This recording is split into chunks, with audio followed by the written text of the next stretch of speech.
November 26 புதன்கிழமை. இம்மட்டில் நிறுத்துங்கள். லூக்கா 22:51. இம்மட்டில் நிறுத்துங்கள். கிறிஸ்துவின் அன்பான வேண்டுகோள் இது.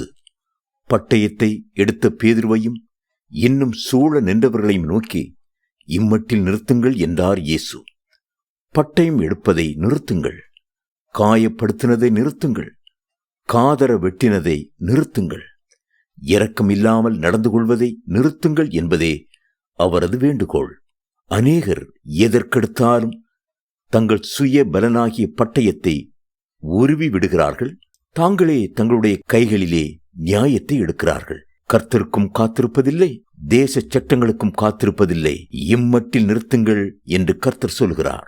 நீங்கள் உங்களுக்காக யுத்தம் செய்யும் போது கர்த்தர் அமைதியாயிருந்து விடுகிறார்.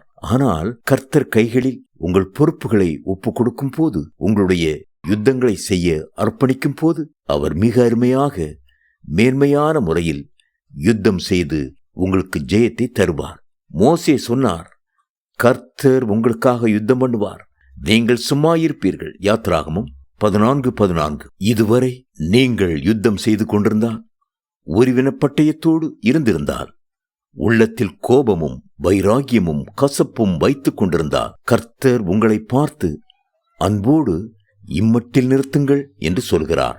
அன்றைக்கு நல்ல வேளையாக பிலேயாமின் கைகளில் பட்டயம் இல்லை. அவனுடைய கோப வெறியை எல்லாம் கழுதையின் மேல் செலுத்தினான். கழுதை ஏன் தனக்கு கீழ்ப்படியவில்லை என்பதை குறித்து அவனால் புரிந்து கொள்ள முடியவில்லை. அவன் வழிவிலகி வயலிலே நடந்த கழுதையை கூட பலமுறை அடித்தான்.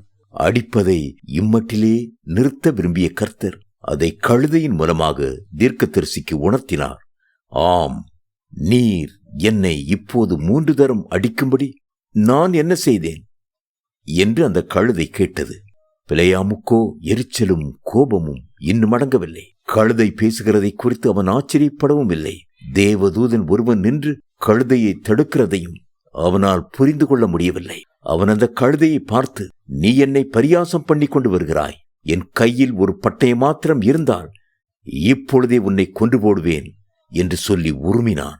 என்னாகமம் 22:29. நான் மட்டும் ரட்சிக்கப்படாமல் இருந்தால் அவனை ஒரு கை பார்த்து விடுவேன். நான் மட்டும் அபிஷேகம் பெறாமல் பழைய மனுஷனாய் இருந்தால் அவனுக்கு நல்ல பாடம் கற்பித்து விடுவேன் என்று அநேக சொல்ல கேட்டிருக்கிறேன். ஆவிக்குரிய கண்கள் திறக்கப்படாமல் மாம்ச கண்களினால் பார்க்கிறவர்கள்தான் பட்டயத்தை உருவுவார்கள். கர்த்தரோ இம்மட்டில் நிறுத்துங்கள் என்று சொல்கிறார். தேவ பிள்ளைகளே, பட்டயம் எடுப்பதை நிறுத்துங்கள். அதோடு உங்கள் பாவ ஜீவியத்தையும் நிறுத்துங்கள். தேவனையே நோக்கி என் ஆத்மா அமர்ந்திருக்கிறது, அவரால் என் ரட்சிப்பு வரும்.